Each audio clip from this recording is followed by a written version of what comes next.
गांव का चौक शांत खड़ा है, उत्सवमय उत्तरायण के बिल्कुल विपरीत।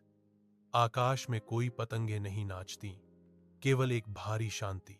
बच्चे सुस्ती से बैठे हैं, उनकी सामान्य खुशी एक परेशान करने वाली शांति से बदल गई है।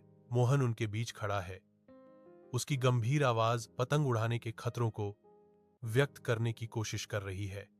डपलम सेविंग काज सैन टेट, उनके शब्द हवा में लटके हुए हैं, सुरक्षा और जागरूकता की गुहार के साथ चुप्पी को चुनौती दे रहे हैं। आरव अपने दोस्तों के बीच बैठा है, उनकी स्पष्ट आशंका के बीच आत्मविश्वास की एक तस्वीर।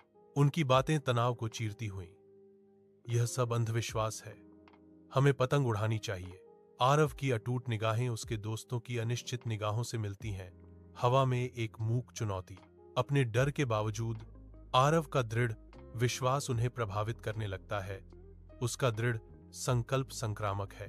गांव के बाहरी इलाके में आरव और दोस्त चुपके से हवा में पतंगे उड़ाते हैं, जो साफ आसमान के खिलाफ जीवंत हैं। पतंगे उड़ती हैं, जोखिमों से बेखबर। उनके चमकीले रंग नीचे की धरती के विपरीत हैं। एक पतंग की आवाज गूंजती है, एक चंचल डांट, मैंने तुम्हें मना किया था, लेकिन तुम अब भी पतंग उड़ाते हो। दोस्तों ने घबराकर एक दूसरे को देखा। पल भर की खुशी खोज के खतरे से धूमिल हो गई। खुले मैदान में एक पतंग अचानक जीवित हो जाती है, उसकी आंखें अजीबोगरीब जागरूकता से फैलती हैं। गांव वालों के बिखरते ही दहशत फैल गई। उनका डर भागने में साफ दिखाई दे रहा था। पतंग नीचे हो रहे अराजकता को देखती है, उसकी निगाहें स्थिर और परेशान करने वाली हैं। दो कंकाल अशुभ रूप से प्रकट होते हैं, उनकी उपस्थिति मैदान पर एक गहरी छाया डालती है। कंकाल एक स्वर में बोलते हैं, उनकी आवाजें भयावह रूप से गूंजती हैं। कंकाल घोषणा करते हैं, यह उत्तरायण तुम्हारा आखिरी उत्तरायण होगा, जिससे ग्रामीणों का विनाश तय है। मंद शाम की रोशनी में ग्रामीणों ने आरव और उसके दोस्तों को खुले मैदान में बेहोश पाया। एक रंगीन पतंग पास में पड़ी है, उसका धागा घास में उलझा हुआ है, जो रहस्यमय घटना का मूक गवाह है।